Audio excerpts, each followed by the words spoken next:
লীগকে ধরবেন, ধরে ধরে পুলিশের সহায়তায় জেলে ভরবেন। এই পর্যায়ে বক্তব্য রাখার জন্য অনুরোধ জানাচ্ছি মুসাদ্দেককে।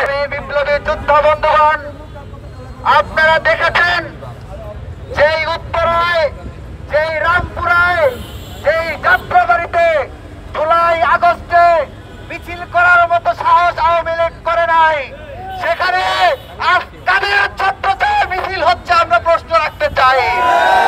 আজকে কারা নিজের দল ভারী করার নাম করে আওয়ামী লীগকে পুনর্বাসন করছেন আমরা প্রশ্ন রাখতে চাই।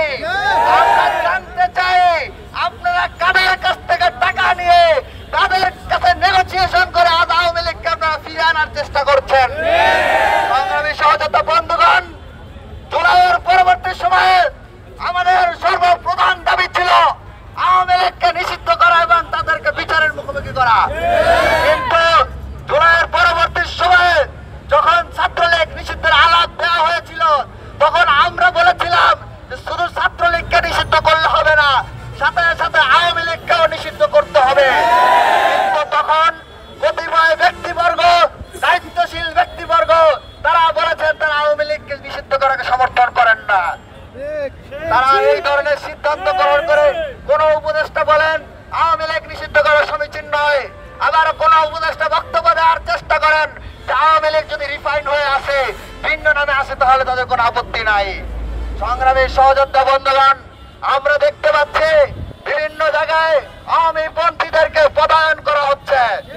এই পুলিশ অফিসাররা গুলি চালিয়েছে, আমাদের 200 শতাধিকেরও বেশি ভাইদেরকে শহীদ করেছে। সেই পুলিশ অফিসারদেরকে চাকরিচ্যুত না করে, তাদেরকে বিচারের মুখোমুখি না করে আমরা দেখতে পাচ্ছি তাদেরকে বদলি করার মাধ্যমে তাদেরকে পুরস্কৃত করা হচ্ছে। আপনারা দেখেছেন গতকালকে খালেদ নামে একজন ব্যক্তিকে, পুলিশ অফিসার, যাকে গ্রেফতার করতে গিয়েছিল প্রসিকিউশন টিম, ঊর্ধ্বতন কর্মকর্তাদের নির্দেশে তাকে গ্রেফতার না করে ফিরে এসেছে।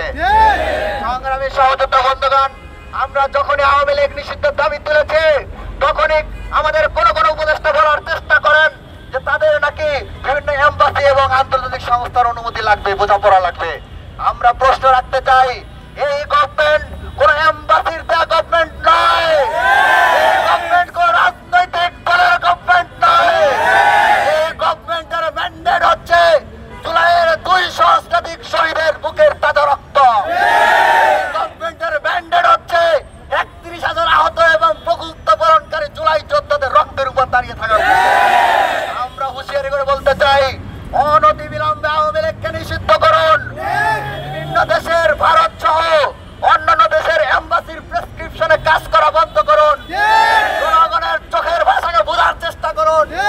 যদি জনগণের চোখের ভাষাকে না বুঝেন, জুলাই যোদ্ধাদের চোখের ভাষাকে না বুঝেন, একের পর এক জুলাই স্পিরিট বিরোধী কাজ করে যেতে থাকেন, তাহলে আপনাদের বিরুদ্ধে আমরা রাজপথে নেমে আসতে বাধ্য হব।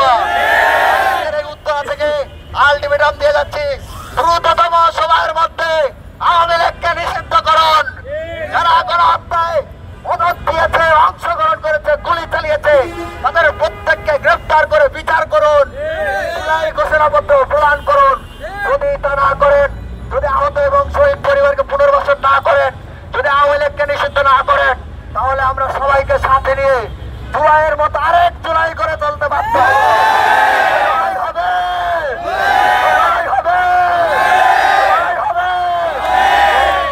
গরিবসি বন্ধ কর, আওয়ামী লীগ নিষিদ্ধ কর, গরিবসি বন্ধ কর, গরিবসি বন্ধ কর, গরিবসি বন্ধ কর, গরিবসি বন্ধ কর।